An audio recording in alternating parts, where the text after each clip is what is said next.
एक समय की बात है कि किसी गांव में चोरी हुई।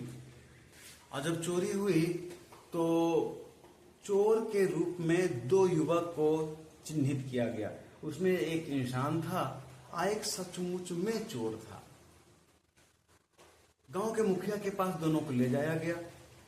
गांव के मुखिया ने दोनों से पूछा, लेकिन जो सही में इंसान था वो हमेशा कहता रहा कि मैंने कुछ नहीं किया, मैंने गलती नहीं की। वो तो गुजर रहा था तो उसी के साथ मैंने 10 कदम साथ में चल दिया। इसी पर लोगों ने हम पर शक करने लगा कि मैं भी इसके साथ था, और सच्चाई भी यही थी। चोर जो था उससे जब पूछा गया तो वो भी बोला था कि नहीं, मैंने जो चोरी नहीं की, मैं ये सब काम नहीं करता हूं।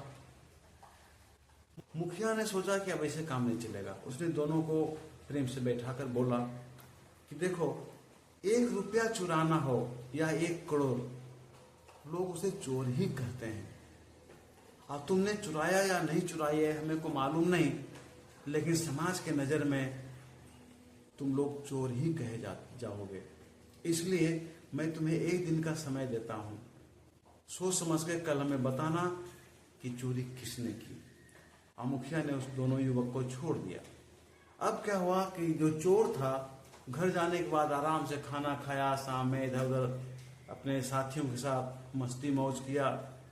इस तरह से रहने लगा जैसे लग रहा था कि उसके साथ कुछ घटना घटी ही नहीं। लेकिन जो युवक चोर नहीं था वो घर से बाहर निकला ही नहीं। शाम तक नहीं निकला, कल सुबह तक नहीं निकला। बार बार उसे घुटन हो रहा था कि मैंने तो गलत काम किया नहीं, फिर भी मुझे चोर का इल्जाम क्यों सहना पड़ रहा है, क्यों सुनना पड़ रहा है।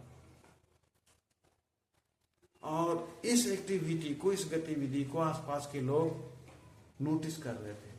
और जब कल हुआ तो मुखिया के पास दोनों युवक को बुलाया गया। जो चोर था वो आराम से हंसते खेलते नॉर्मल वे में मुखिया के पास जाके बैठा, और जो इंसान था वो सिर झुकाए हुए वहां पर जाके बैठा। मुखिया ने पूछा कि तुम सिर झुका के क्यों बैठे हुए हो, तुमने चोरी की तभी तो तुम्हें शर्म आ रही है। ये देखो, इसने चोरी नहीं की, आराम से सीना ताने हैं। अगर तुमने गलती नहीं की तो तुम्हें शर्म किस बात की।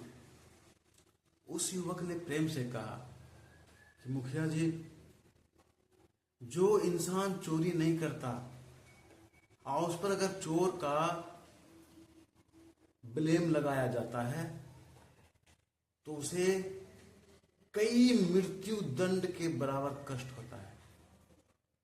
और जिसने चोरी की या जो करता है उसे आदत हो जाती है बातों को सहने का, उसे आदत हो जाता है अपशब्द सुनने का, उसे आदत हो जाता है मारपीट सहने का। मेरे अंदर वो संस्कार नहीं है। मैंने ना तो आज तक अपशब्द सुना, ना तो किसी को कहा, ना तो मैंने किसी तरह की सजा आज तक पाई है, और न तो हम किसी को सजा देने की भावना को रखते हैं, विचार को रखते हैं। क्योंकि मेरा एक अपना सिद्धांत है कि मैं वैसा काम ना करूं जिससे किसी को तकलीफ हो, और मैं ऐसा काम ना करूं जिसकी वजह से कोई हमें 2 बात कहे। इसी कारण से मैं शर्मिंदा हूं कि मैंने तो कुछ किया नहीं, हम उस पर ब्लेम लगाया जा रहा है। आवाज दोबारा फिर आपके सामने बुलाया गया है। इतना सुनने के बाद वहां जो भी लोग उपस्थित थे तब तालियों से उसका स्वागत किया। आए प्रमाणित हो गया कि सही में वो इंसान चोर नहीं था जिसने ये बातें कही। जो खुश था, जिस पर किसी तरह का प्रभाव नहीं पड़ रहा था, सचमुच में वही चोर था। तो बात सही है ना। जिस तरह से हम रास्ता चलते हैं नंगे पांव तो हमारे पैर का सोल मोटा हो जाता है। वो रफ सरफेस पे पत्थर पे चलते चलते वहां का चमड़ी मोटी हो जाती है, अब फिर पता नहीं चलता कि हम पत्थर पे चल रहे हैं। लेकिन आप घुटनों के बल या इस केहनी के बल आप नहीं चल पाओगे जमीन पे, क्योंकि ये कोमल है। तो जिस युवक ने चोरी की थी उस पर तो असर आएगा ही नहीं, क्योंकि सुनते सुनते सुनते सुनते अब शब्द और मारपीट खाने का तो उसकी आदत हो गई थी। लेकिन जिसने चोरी नहीं की उसको तो असर आएगा ही। किसी प्रतिष्ठित व्यक्ति के लिए अपयश कई 100 मृत्यु दंड के समान होता है।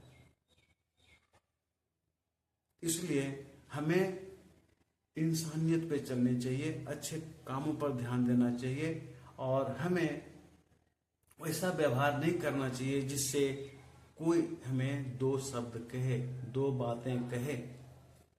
मैं समझता हूँ ये वीडियो आपको अच्छा लगा होगा। अगर अच्छा लगता है तो इसे लाइक कीजिए, शेयर कीजिए, मेरे चैनल को सब्सक्राइब कीजिए। मैं इसी तरह का मोटिवेशनल वीडियो लाता रहूँगा।